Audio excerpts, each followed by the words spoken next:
Pessoal, belezinha? Bom dia para todo mundo. Espero que vocês estejam todos bem. Estamos aí na nossa última aula da semana e nessa última aula da semana nós vamos dar sequência ao nosso estudo do módulo 4,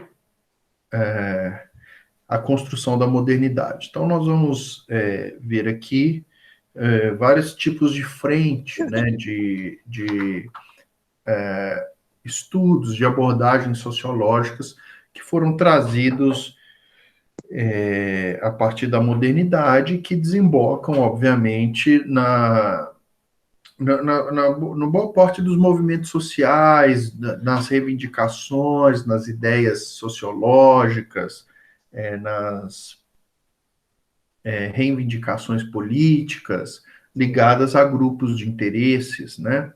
E nós temos, então, neste contexto, o surgimento de estudos, de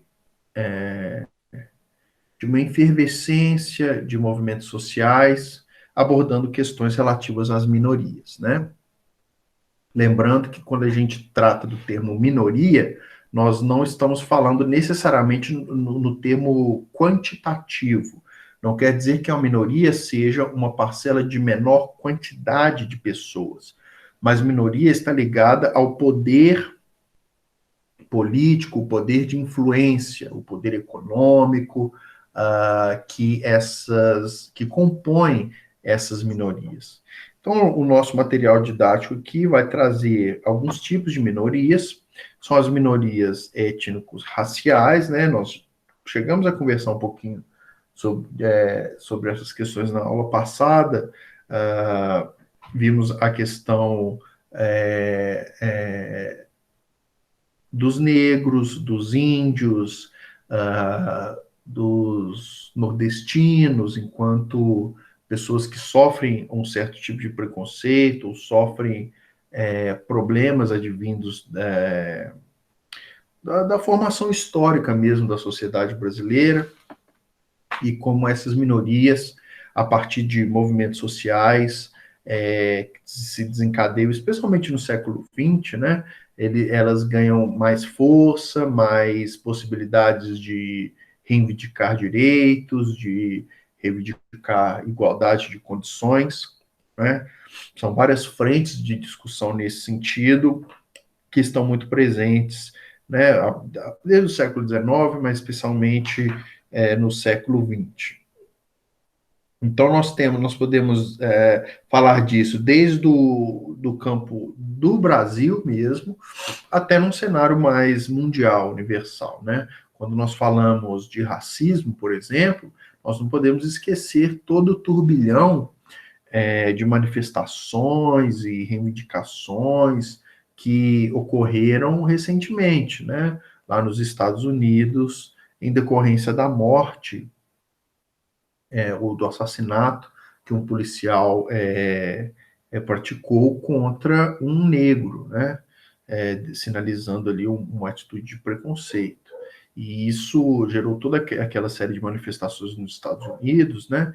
E nós, obviamente, percebemos como que isso é uma questão muito relevante em todo o cenário mundial.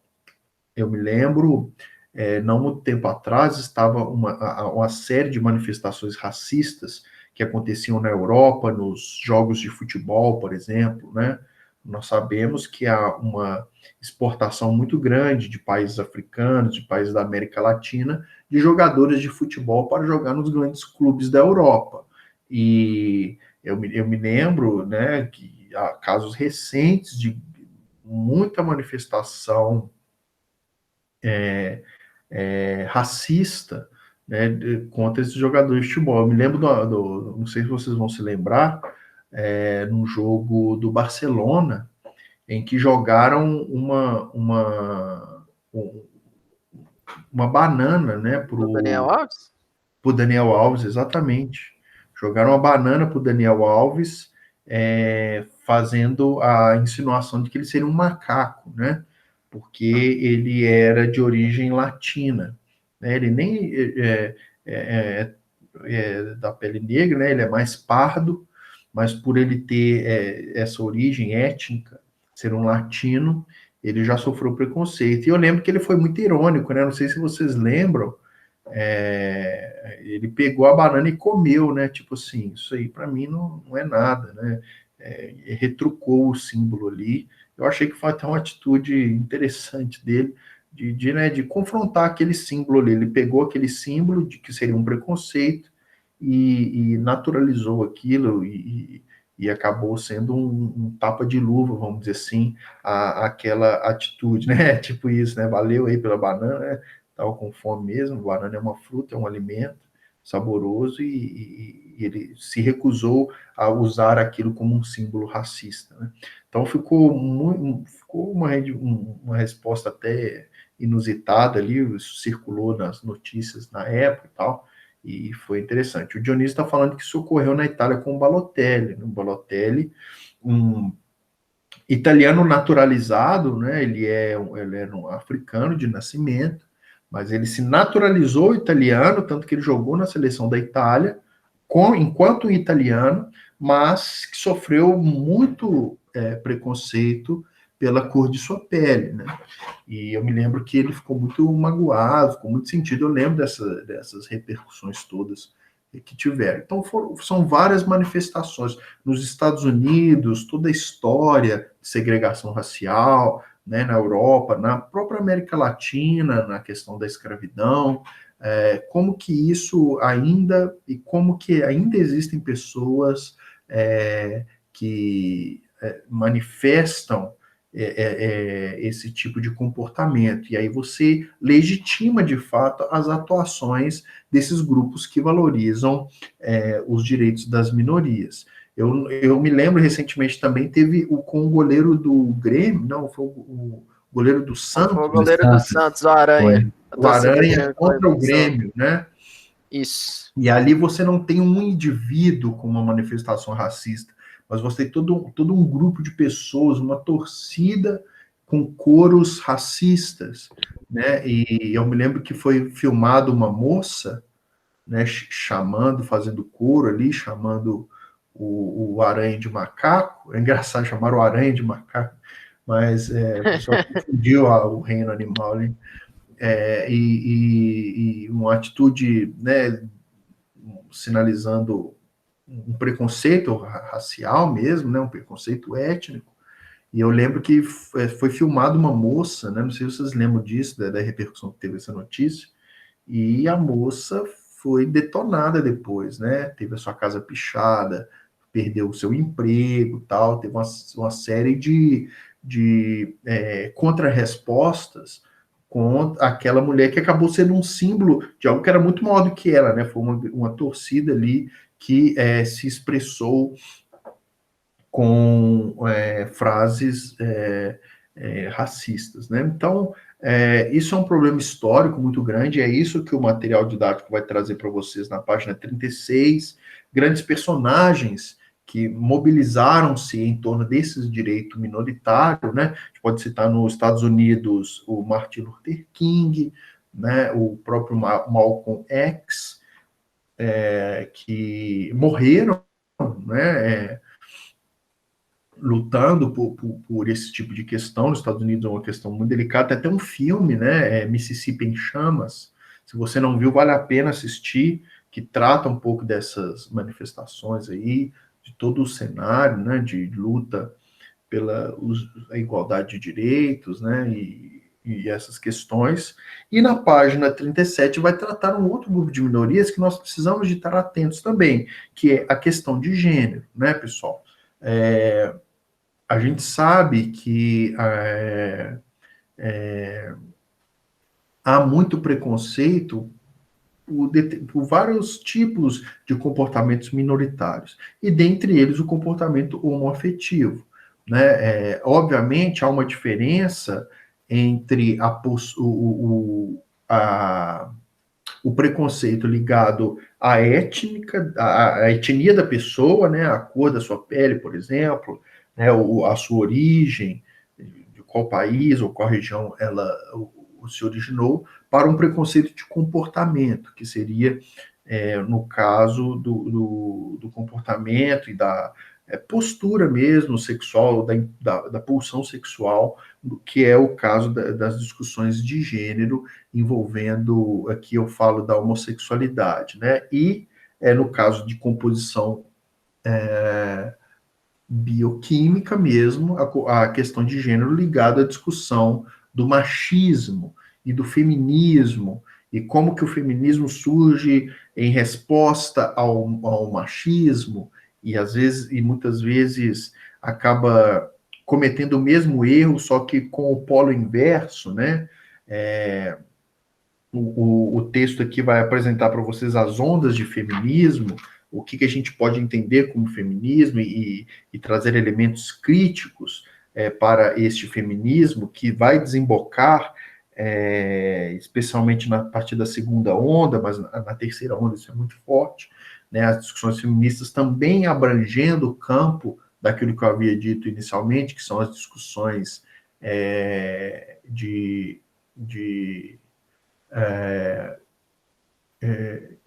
manifestação de desejos sexuais, então as manifestações homoafetivas, por exemplo, né, e toda uma série de tabus sociais que são criados e vários preconceitos assim muito graves, né, atitudes de violência, de exclusão social que decorrem em virtude dessa falta de tolerância e sensibilidade e diálogo e fraternidade entre as pessoas, que acabam se dividindo por padrões de comportamento ou padrões étnicos, né? Então, quando nós abordamos aqui a partir da página 37 as questões de gênero, é abordado as três ondas do feminismo, né? Na primeira onda, nós temos uma grande personagem que encabeça todas essas discussões, que é a Simone de Beauvoir. Simone de Beauvoir, ela foi meio namorada, uma amante de um filósofo importante da contemporaneidade, que foi o Jean-Paul Sartre. E a Simone de Beauvoir, ela tem uma obra chamada O Segundo Sexo, que vai trazer trazer à tona muitas dessas questões, dessas discussões da desvalorização que a mulher tinha na época, né, e de alguma forma ainda tem, dentro da relação com o homem. Então, discussões, por exemplo, como a atuação da mulher no mercado de trabalho. Pode falar. Não, só queria saber a página. A página 37.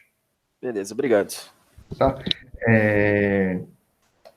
Então, assim, às vezes uma visão, por exemplo, era mais aceitável socialmente que o homem fosse casado e tivesse amantes do que a mulher ser casada e ter amantes. Então, é uma discussão que se traz. Por quê? O que faz do homem ter essa condição de cometer um erro com mais aceitação social e a mulher ser mais criticada por isso, né? Então, às vezes, o homem que trai a mulher é o cara malandro, é o cara esperto, é o paquerador. E, às vezes, a mulher que trai o homem sei lá, imoral, é vagabunda, entendeu? Ou qualquer outra palavra pejorativa que pode se trazer. Você vê muito isso, pessoal, em letras de música, né? Você vê em letras de quantas letras de música elas têm discursos machistas, né? Você pega esses sertanejos aí universitários, essas coisas horrorosas, né? Você pega as letras desses negócios, então é traição para cá, traição para lá, e o homem pagando de espertão por cometer adultério, as letras de funk, né? Que acabam exaltando essa atitude masculina né, de não ser fiel, por exemplo, né, ou de ferir os sentimentos de uma pessoa, né? Surgiu até uma cultura de contra-resposta aí, as mulheres no sertanejo, né? fazendo muitas músicas assim também, de largar o homem, de não sei o quê, de dar a volta por cima no relacionamento. É toda uma série de discussões, né, envolvendo essas questões muito presentes na nossa sociedade contemporânea, que é ligado aos afetos, às paixões, os amores, os relacionamentos, e como que muitas vezes ainda se nutre pensamentos machistas nesse sentido, né? Então a Simone de Beauvoir vai trazer muitas discussões nessa discussão sobre essa cultura de dominação masculina, né, nas sociedades contemporâneas, né? E isso marca a primeira onda do feminismo. A primeira onda está muito ligada também à luta por direitos iguais, né? Nós não podemos esquecer, pessoal, que a democracia brasileira, no seu início, ela não definia como cidadão, como cidadãos com direito a voto, por exemplo, as mulheres. As mulheres, quem votavam eram os homens adultos, né? Então as mulheres não tinham nem direito ao sufrágio, que é a votação, né? E isso precisou de ser uma conquista histórica, né? Então, essa discussão que se tem sobre os direitos, os salários iguais para homens e mulheres, né? Foi uma discussão até presente, como eu já até comentei com vocês, foi até presente nas eleições aqui do Brasil, as eleições à presidência, né? E nós temos hoje na lei, na Constituição brasileira, que descreve que os homens e mulheres são iguais perante a lei, né? Então, a igualdade de salários, ela é uma condição básica para esse princípio. Então, isso é marcado, né? Na primeira onda do feminismo e, obviamente, depois as outras ondas vão reforçar essas ideias. Quando chega na segunda onda do feminismo, e aí nós avançamos para a página 38, nós vemos que há uma outra série de discussões ligadas ao feminismo. E aí, aqui, cada vez mais, esses debates sobre gênero, sobre sexualidade, começa também a abarcar uma outra minoria, que é a minoria dos homossexuais, né?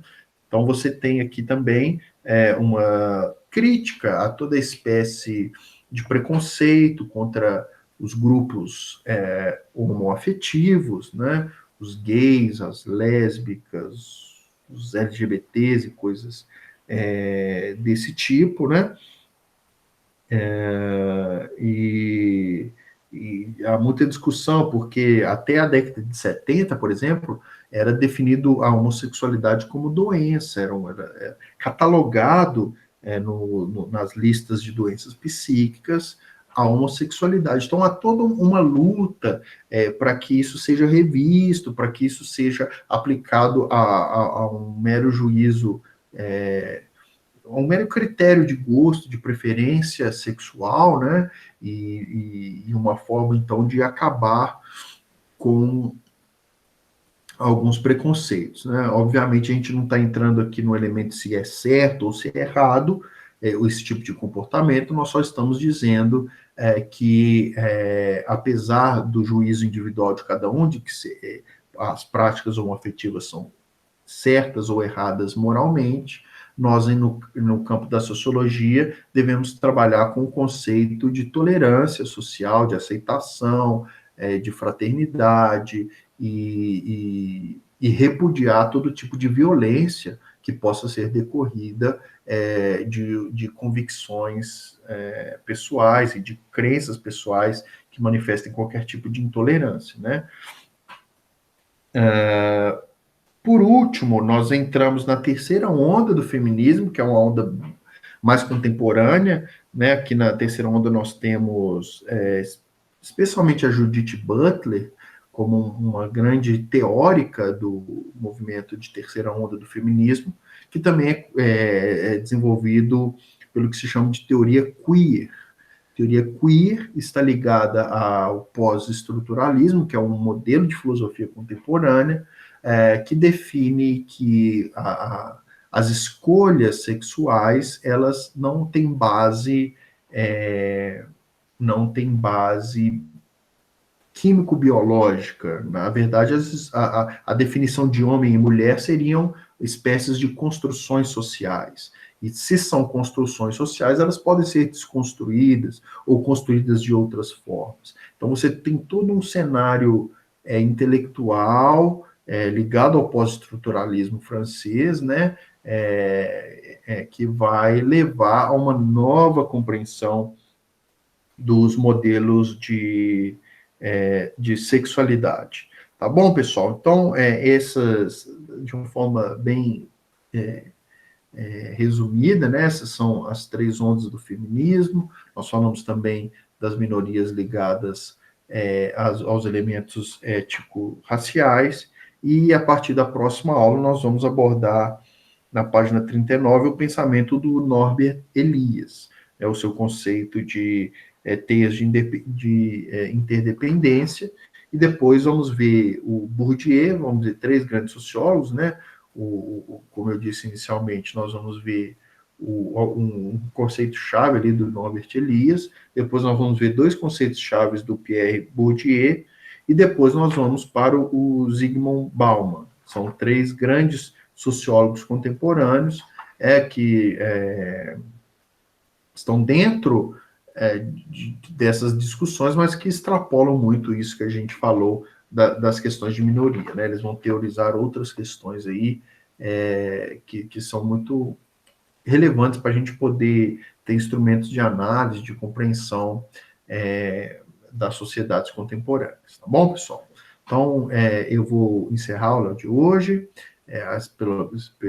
pelo menos essa parte expositiva aqui, né? E aí eu vou deixar mais alguns minutos, né? Vou encerrar a gravação aqui e a gente fica mais alguns minutos, se tiver algum debate, se tiver alguma pergunta, alguma consideração a ser feita. Então, por hora, é isso aí, né? Um abraço para todo mundo, bom final de semana para todos, né? E fiquem com Deus.